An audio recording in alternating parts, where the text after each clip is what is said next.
ভাই 1 kilo generator 1 kilo generator না, এটা কেমনে কি স্টার্ট করে দেখেন? এটা হলো কিক স্টার্ট। আপনি প্রথমে যে অন অফ সুইচ আছে, সুইচটা অন করলেন, অন করে এটা হলো চোখ। চোখের আমরা বাম দিকে নিয়ে আসলাম। চোখের কাজটা হলো একটু ঘুরান্ত ভাই, দেখি একটু ঘুরান্ত টানে, এই যে ঘুরাইলাম। আচ্ছা, ঘুরান্ত তেলটা একটু বেশি টানবে। এই যে টানার পরে আমরা অন করলাম সুইচ, সুইচ অন করে টান দিব, টান দিলে স্টার্ট নেবে। টান দিলে স্টার্ট নেবে। জি, টান দিলে স্টার্ট। টান দিয়ে ছেড়ে দিতে হবে। ছেড়ে দিতে হবে। জি, স্টার্ট নেওয়ার পরে টান দিয়ে ছেড়ে দিতে হবে। নেওয়ার পরে টান দিয়ে ছেড়ে দিয়ে এই চোখটা আবার এদিকে ডান দিকে নিয়ে আসবো আমরা। ও, তখন চোখটা আবার ডান দিকে নিয়ে আসবে না? চোখটা ডান। আচ্ছা, জাস্ট মোটরসাইকেলের মতো। একটু ঘুরান্ত দেখি ভাই, এদিকে একটু ঘুরান্ত।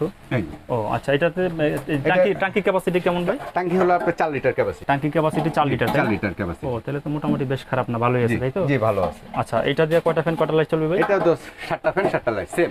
সেম না? জি, ওইটার মতোই 7টা ফ্যান 7টা লাইট চালাতে আবার পারবে। এটা যে কোনো জায়গা আপনি ক্যারি করতে পারবেন। এটা ধরতে তো দুটো ক্যারি করতে পারবেন, যে কোনো জায়গা মুভ করতে এই পারবেন। দেখেন, ধরতে কিন্তু খুবই সুবিধা, মানে ইচ্ছা মতো আপনাদের যেখানে খুশি সেখানে কিন্তু নিয়ে যেতে মুভ পারবেন। করতে পারবেন। জি, এটার প্রাইস কত পড়বে ভাই? এটা পড়বে আপনার 14500 টাকা। 14500 টাকা। দর্শক বন্ধুরা, যারা নিতে চান স্ক্রিনে নাম্বার থাকবে, এই নাম্বারে যোগাযোগ করবেন। আচ্ছা, এইগুলো এটা হলো আপনার ডিসি লাইন। আপনারা যদি কেউ ছোটখাটো ব্যাটারি ইউজ করতে চান, ব্যাটারি চার্জ করতে চান, বা একটা বাইকের ব্যাটারি চার্জ করতে চান, আচ্ছা, এখানে প্লাস মাইনাস দেওয়া আছে। এটা হলো প্লাস, এটা মাইনাস। আচ্ছা, এখান থেকে দুইটা তার প্লাস মাইনাসে দিলে আপনি ব্যাটারি চার্জ করতে পারবেন। ও, চলন্ত অবস্থায়। চলন্ত অবস্থায়। জি, দর্শক বন্ধুরা, এটাতে কিন্তু আপনারা চলন্ত অবস্থায় ব্যাটারি কিন্তু এইরকম ব্যাটারি কিন্তু চার্জ করতে পারবেন। আর এটার কিন্তু 1 কিলো জেনারেটর, তাই না ভাই? 1 কিলো জেনারেটর। এই যে এখানে 1 কিলো লেখা আছে। 1 কিলো লেখা আছে, এটা কিন্তু 1 কিলো জেনারেটর।